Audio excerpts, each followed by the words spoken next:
Bonjour, la Bible nous interroge, un texte biblique, deux questions.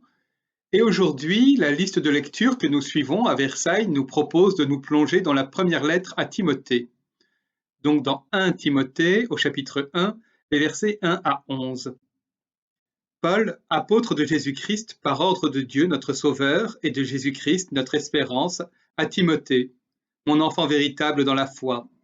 Grâce, compassion et paix de la part de Dieu le Père et de Jésus-Christ notre Seigneur.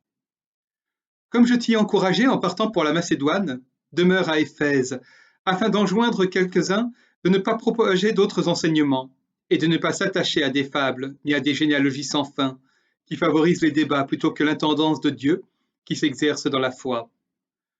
Le but de cette injonction, c'est l'amour qui vient d'un cœur pur, d'une bonne conscience et d'une foi sans hypocrisie. Quelques-uns, étant passés à côté de tout cela, ont dévié vers des discours futiles. Ils veulent être des maîtres de la loi, et ils ne comprennent pas ce qu'ils disent, pas même ce qu'ils affirment catégoriquement. Nous savons bien que la loi est bonne, pourvu qu'on en fasse un usage légitime, sachant que la loi n'est pas faite pour le juste, mais pour les sans-loi et les insoumis, les impies et les pécheurs, les sacrilèges et les profanateurs, les parricides et les matricides, les meurtriers, les gens qui se livrent à l'inconduite sexuelle, les hommes qui couchent avec des hommes, les trafiquants d'esclaves, les menteurs, les parjures, et tout ce qui peut encore s'opposer à l'enseignement saint, d'après la bonne nouvelle de la gloire du Dieu bienheureux, bonne nouvelle qui m'a été confiée. Et donc deux questions sur ce texte. La première, c'est qu'est-ce que c'est qu'une loi qui ne s'applique qu'à ceux qui ne la suivent pas? Qu'est-ce que c'est qu'une loi qui ne s'applique qu'aux sans-loi?